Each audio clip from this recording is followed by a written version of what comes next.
नमो बुद्धाय। भगवान बुद्ध सर्वदा दूसरों के हित को ध्यान में रखते हुए उपदेश दिया करते थे। धम्मपद सुत्त पिटक के खुद्दक निकाय के अंतर्गत आता है। खुद्दक निकाय के अंतर्गत 19 ग्रंथ हैं और उन ग्रंथों में से एक ग्रंथ है धम्मपद। भारतीय दर्शन में गीता का जो महत्व है उतना ही बौद्ध दर्शन में धम्मपद का है। धम्मपद का अनुवाद विश्व के लगभग सभी भाषाओं में उपलब्ध है। ग्रीक चीनी भाषा के क्षेत्र बुद्ध के जन्म स्थान से यद्यपि बहुत दूर जरूर हैं, फिर भी उन देशों की भाषाओं में भी धम्मपद उपलब्ध है। भगवान बुद्ध के द्वारा समय समय पर कही गई बातों को धम्मपद के अंतर्गत आज हम समझने की कोशिश करेंगे। भगवान बुद्ध ने धम्मपद की गाथा क्रमांक 51 में लिखा है कि जैसे कोई फूल सुंदर और वर्णयुक्त होने पर भी गंध से रहित हो, वैसे ही अच्छी कही हुई बुद्ध वाणी भी फल रहित होती है यदि कोई उसके अनुसार आचरण न करे। वहीं दूसरी ओर गाथा क्रमांक 52 में लिखा है कि जैसे कोई फूल सुंदर और गंधयुक्त हो, वैसे ही अच्छी कही हुई बुद्ध वाणी भी फलदायी होती है यदि कोई उसके अनुसार आचरण करे। तो समाज के प्रत्येक वर्ग को चाहिए कि धम्मपद की गाथा को आत्मसात करे तथा समाज के अंदर आपसी मनमुटाव को बुझाने की कोशिश करे। तो आज हम जानते हैं गाथा क्रमांक 1। मनोपभंगमा धम्मा मनोसेठा मनोमया मनसा चये पदुठेने भासति वा करोति वा ततोनम दुख मन मेति चक्कम वा बहतो पदम। मन सभी धर्मों का अगुआ है, मन ही प्रधान है, सभी धर्म मनोमय हैं।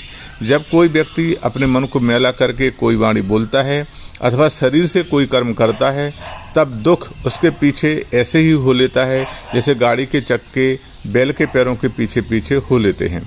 यह गाथा भगवान बुद्ध ने श्रावस्ती के जैतवन बिहार में चक्षुपाल नामक एक नेत्रहीन व्यक्ति के संदर्भ में कही थी। एक दिन चक्षुपाल जैतवन बिहार में बुद्ध को श्रद्धा सुमन अर्पित करने आए।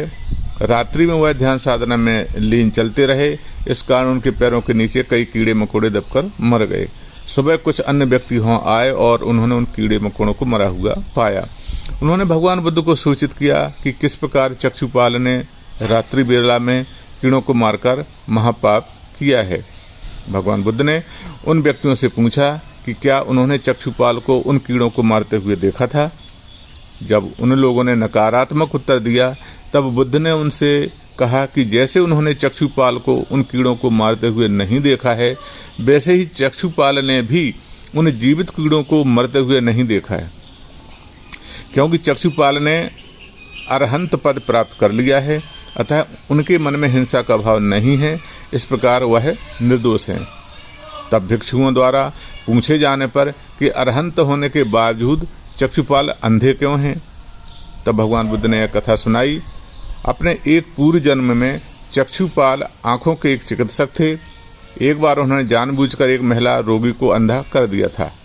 उस महिला ने वचन दिया था कि अगर उसकी आंखें ठीक हो जाएंगी तो अपने बच्चों के साथ उसकी दासी हो जाएगी और जीवन पर्यंत उसकी गुलामी करेगी। उसकी आंखों का इलाज चलता रहा और आंखें ठीक भी हो गईं, पर इस डर से कि उसे जीवन पर्यंत गुलामी करना होगी, उसने चिकित्सक से झूठ बोल दिया कि उसकी आंखें ठीक नहीं हो रही हैं। चिकित्सक को मालूम था कि वह झूठ बोल रही थी, अतः उसने एक ऐसी दवा आंखों में दे दी जिससे उस स्त्री की आंखों की रोशनी चली गई और वह पूर्णतः अंधी हो गई। अपने बुरे कर्म के कारण चक्षुपाल कई जन्मों में एक अंधे व्यक्ति के रूप में पैदा हुए हैं।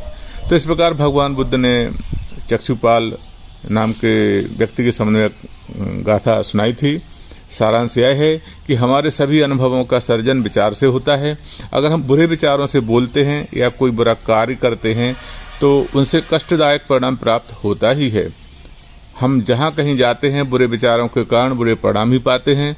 हम अपने दुखों से तब तक मुक्त नहीं हो सकते जब तक हम अपने बुरे विचारों से ग्रस्त हैं। तो यह थी धम्मपद की प्रथम गाथा जो आपके सामने प्रस्तुत की गई है। जल्द ही आपके समक्ष धम्मपद की गाथा क्रमांक 2 के साथ पुनः उपस्थित होंगे। तब तक के लिए आप सभी को नमो बुद्धाय। कृपया संविधान के स्वर चैनल को लाइक करें, सब्सक्राइब करें। नमो बुद्धाय।